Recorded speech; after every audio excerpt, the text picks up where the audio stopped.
Had at times a tumultuous relationship. The Pakistanis have believed through the years that Americans have been unreliable partners. We have not followed through on weapons deals.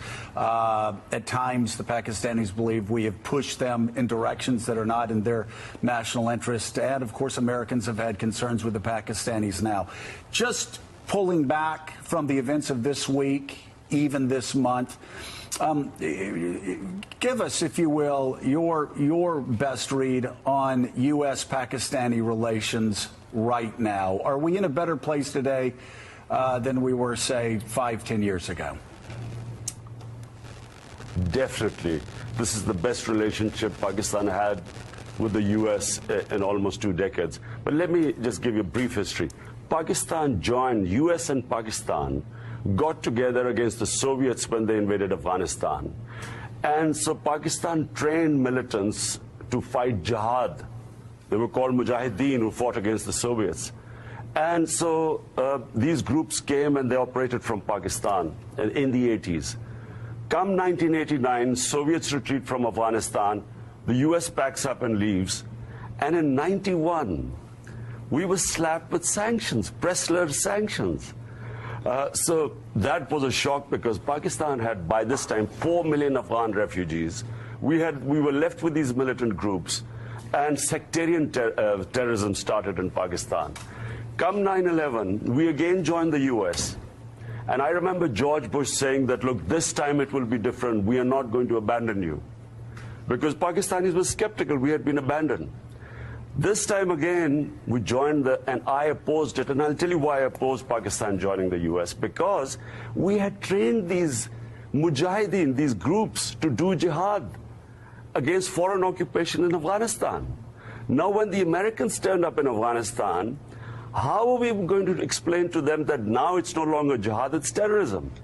And so when Pakistan joined the U.S., the same groups turned against Pakistan.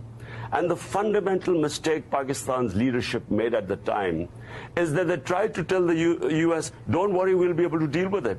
They couldn't deal with it. I mean, there were suicide bombings going on in Pakistan. Our GHQ was attacked, our army, our commandos, our ISI. At one point, we actually thought we were going down.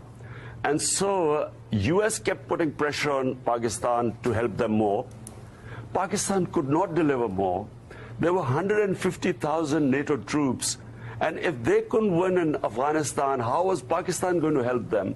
And so we were then accused of playing a double game because we couldn't deliver. There were 50 different groups operating in Pakistan, militant groups.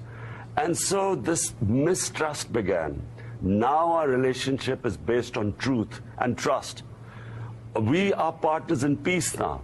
And so there's trust, and that's how the relationship should have been. If I was the Prime Minister, I would have said, look, Mr. Bush, we cannot deliver. We have these groups trained, and how are we going to, the moment we join them, we lose leverage on them, and they'll turn against us. So I think that's the mistake where our leadership made.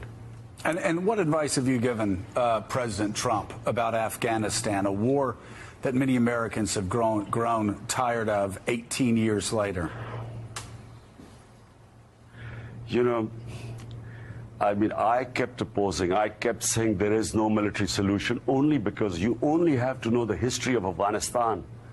I mean, the British as a superpower went in 3 times, failed. Soviets killed 1 million Afghans in the 80s, failed. And how you knew that this was going to be a war that is just would not have achieved any results.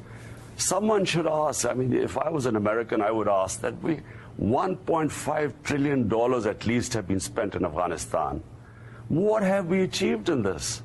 And then I hear some people saying that, you know, actually, no, we should sort of keep the military or keep this going.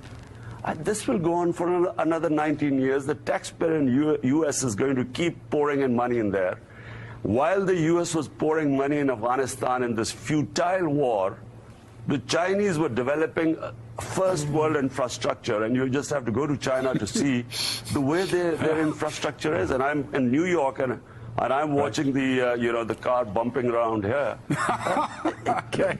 That money was so true. wasted.